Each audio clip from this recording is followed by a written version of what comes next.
Tomorrow will mark 20 years since Hurricane Katrina devastated the Gulf Coast, and Georgia became one of the largest relocation hubs outside of Louisiana and Mississippi. The federal estimate of evacuees from the deadly storm was just slightly more than 100,000. This included an influx of roughly 10,000 students enrolling in Georgia public schools.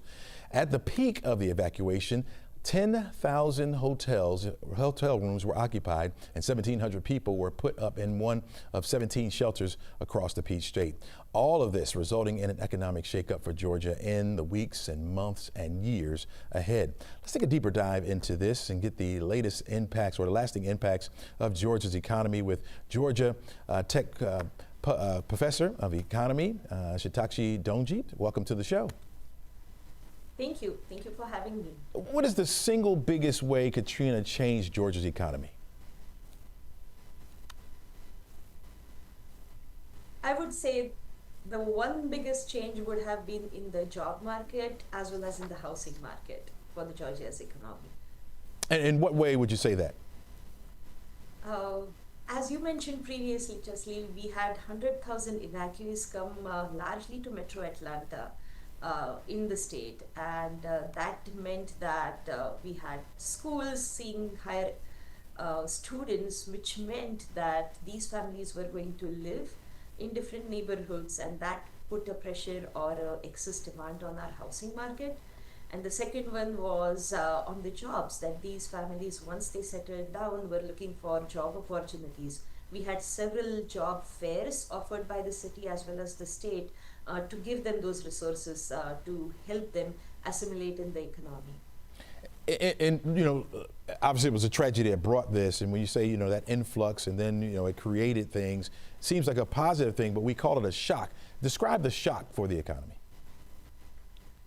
The shock is always the sudden part of it.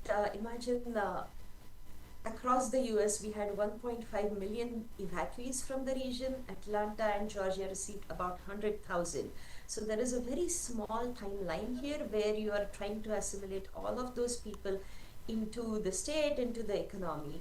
What happens is the initial part is we open shelters, we open donation centers where you are trying to just get that rapid help. The city, for instance, committed about $1 million to help these evacuees. But then the shock has a long-lasting impact where we see that in Atlanta, for instance, after 1 year from the evacuation, nearly 70,000 of these individuals stayed back. And that means you are now seeing a long-lasting impact of the shock, where you are having these additional parts included in the economy. It's never going to be a smooth transition. This was not a planned event that was happening, and that's where the economic shock came into picture. Gotcha. All right. So a lot of evacuees found work in construction, services, even logistics. How did that shift? Georgia's labor market? It had a shift in the labor market in the sense you had people looking for these jobs. So our basic economics principle will tell you that wages in these low skills sector were going to go down. You had a supply of labor in that market. That happened in Atlanta as well as nationwide for a very short time, maybe a year or so, and then we see wages going back. So that's why we call it a shock. In the sense that wages initially came down but then bounced back once we were able to absorb all of these workers. Yeah. Hotels, shelters, apartments filled up fast, obviously. What did the sudden demand for housing costs affect us here in Metro Atlanta? This was an interesting case for Atlanta compared to other cities. I'm so glad you asked that question. For instance, in Houston, most of the evacuees were taken out at the very last minute. They were transported by, say, buses, transported by government agencies to go to those shelters. In Atlanta, we had a slightly different evacuation process, and I would say for a large majority of evacuees that we received, they came on their own. That means they had cars, they had means to have transportation.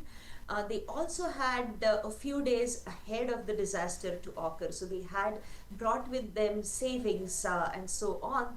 And they had some family, friends, networks in the city, which helped them initially to get settled.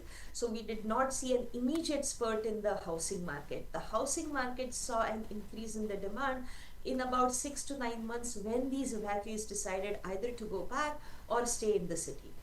Professor, thanks so much for your insight on this. Of course, we'll be talking about this today, tomorrow, and probably for the years to come. Thanks so much.